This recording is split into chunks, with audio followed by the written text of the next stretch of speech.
Hey everybody, let's spend a little bit of time talking about writing up a lab report formally for chemistry class here. So what I'm going to do is I'm going to probably split this into 3 or 4 different videos. The first video I'm going to explain kind of the general idea of the lab report, and then I'm going to take each section individually. So let's start by talking about how to actually open a document, title it, get it figured out. So I'm going to go here and I'm going to click New. This is my Google Drive. Your Google Drive may look slightly different, but I'm going to still hit New. In this document, I want to give it a title. Notice that I put my name after the title of the lab. That way, whoever it is that's your teacher will know whose lab report it is just by looking at the title of the experiment or the title of the submission. Now, anytime you do something more formal, the idea of a lab report and it being more formal is that we want to convey that we are experts, or at least more knowledgeable in the field than the average person. And part of conveying that message is by adding a thing like formal heading.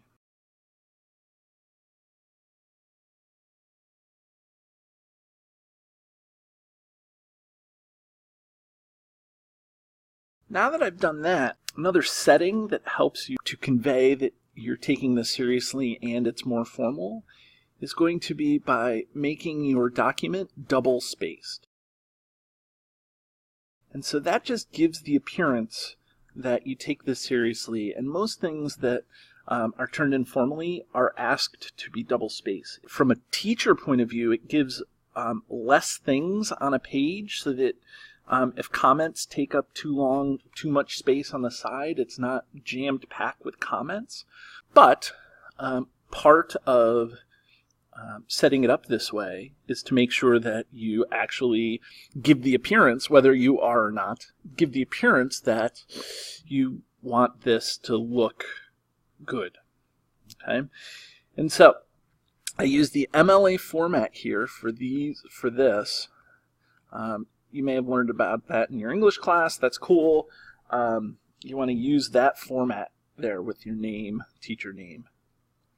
Now, there are 3 parts to the lab. Okay, the first part is going to be, and I'm going to use section headings. Okay, and so the section heading is going to be bolded and underlined, and I'm going to start off with.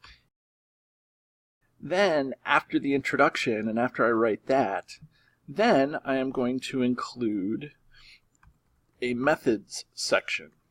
In a methods section, another way of saying that is procedures, and then the last section is the analysis.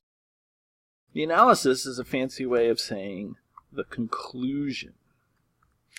Now, when you're writing a lab report, here's the thing that's really hard to keep in mind, okay, is that a lab report needs to be written in passive voice. And, believe it or not, it also needs to be written in past tense.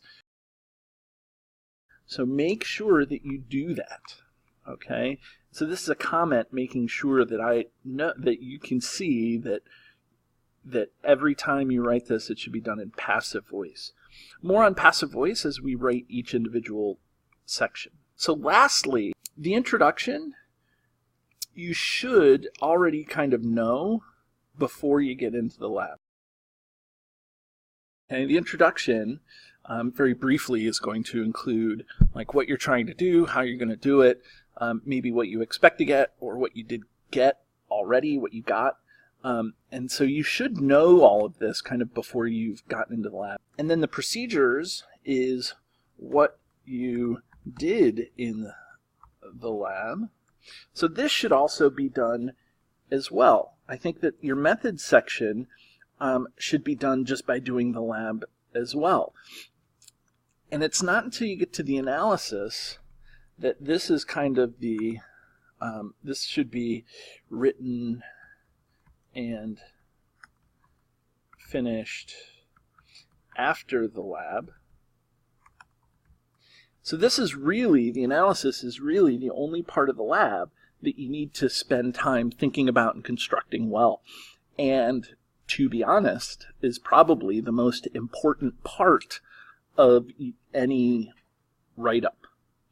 Okay, this is where you're going to answer the question. You're going to use the race format to refer back to things in the experiment and use your data. So that's some general considerations when you're dealing with writing up a lab. Refer back to this video often. Feel free to use this to check all your labs that you're handing in. And yeah, have a great day.